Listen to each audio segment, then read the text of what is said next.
Magandang araw, mga kagilas, mga kaslam. Sandali ha.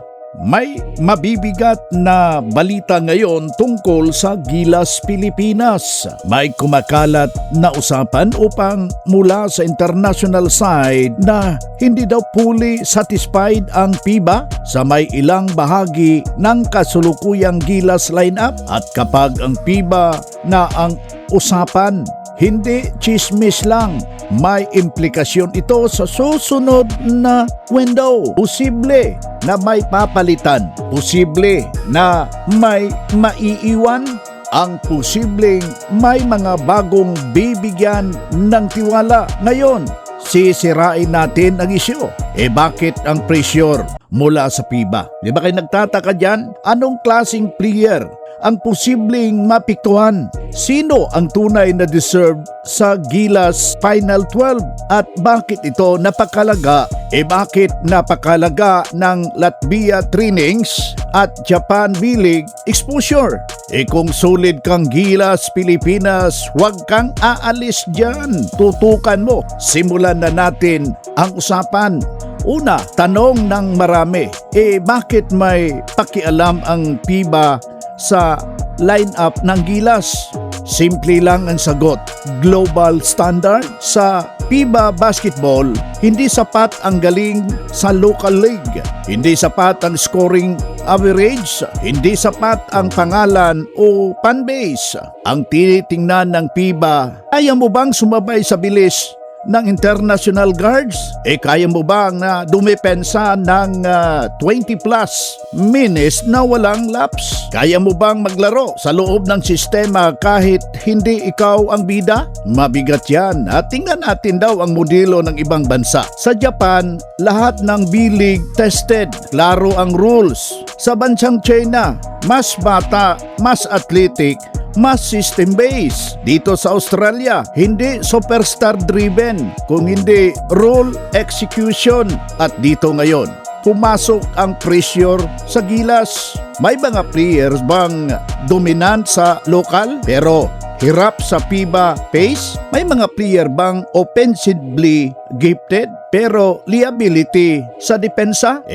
Merong bang mga player na swak sa long-term vision? Mahirap. Kapag ang sagot mo ay oo, doon magsisimula ang usapan ng palitan. Hindi tayo nagbabanggit ng pangalan ha, pero uri ng player malinaw na malinaw. Una, tingnan natin mga kaslam, player na inconsistent sa depensa. Sa FIBA walang hiding spot. Isang late rotation, isang maling switch, automatic points yan. Dito tayo sa pangalawa, titingnan natin ang player na hirap ang switch defense at close out. Kung mabagal ang paa, mahirap yan sa lateral movement.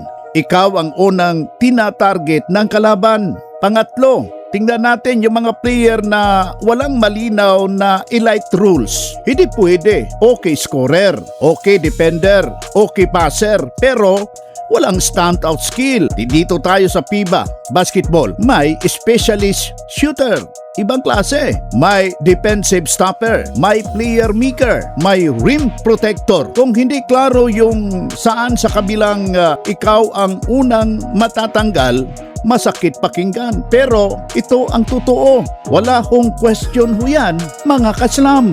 Ngayon, punta tayo sa mas positibong usapan. Sino ang deserve sa Gilas Final 12? Una, two-way players. Kayang umiscore kapag kailangan. Pero mas mahalaga, hindi liability sa depensa. Dito tayo sa pangalawa, high IQ guards. Hindi nagmamadali, marunong magbasa ng coverage, kayang-kayang kontrolin ang tempo kahit maingay ang arena. Ikatatlong titingnan natin, sa wings, may haba, motor at disiplina. Switchable sa depensa ang dating. Kayang bantayan ang 1 hanggang 4. Importante sa FIBA, spacing at transition defense. Dito tayo sa ika-4. Tunay na big men. Hindi kailangan ng 15 points. Ang kailangan lamang yung rebound, solid screen, paint protection, ito yung klase na prayer na hindi flashy pero panalo sa international system. Ngayon, bakit napakalaga ng Latvia training? Sa Europe, lalo na sa Latvia, may physical ang laro, mas disiplinado ang execution, mas mataas ang basketball IQ. Kapag ang Gilas player ay makasabay sa Latvia, nakasunod sa sistema at hindi malulunod sa physically. Ibig sabihin, kaibigan, handa siya sa FIBA level, handa siya sa pressure, handa siya sa long-term program. Dito sinusukat ng SBP kung sino ang pang-years. Hindi pang wendo lang, hindi rin aksidente na pangtulak sa Japan B-League. Sa B-League, mga kaslam, malaki ang imports, mabilis ang guards, disiplinado ang sistema. Kapag Pinoy ka, naglararo dito, sanay ka sa international pace, sanay ka sa physical defenders, tumataas ang basketball maturity mo. Kaya sa selection, mas may age ang may Europe exposure. Gayon na rin sa Japan B-League experience, hindi ito favoritism ha, strategic development ito. Malinaw ang direksyon ng SBP. Hindi lang short-term success, long-term competitiveness. Gusto nila na mas bata, mas athletic, mas system fit, at kung may matatanggal man, hindi dahil mahina, kung hindi dahil hindi akma sa future vision ng Gilas. Ngayon, ang tanong ko sa inyo, mga kaslam, sino sa tingin ninyo ang deserve sa Gilas Final 12? Sang-ayon ba kayo sa direksyon ng SBP? Tama ba ang biglang halaga ng Latvia at Japan exposure? Huwag naman kalimutan, i-comment ninyo dyan sa baba kung gusto nyo ng real talk. Walang filter, walang laman na Gilas analysis. Huwag kaligtaan, paki-like naman, paki-subscribe, paki-on naman yung notification bell. Ito ang laban ng Gilas Pilipinas hanggang sa susunod na mga usapin. Magandang araw, mga kaslam!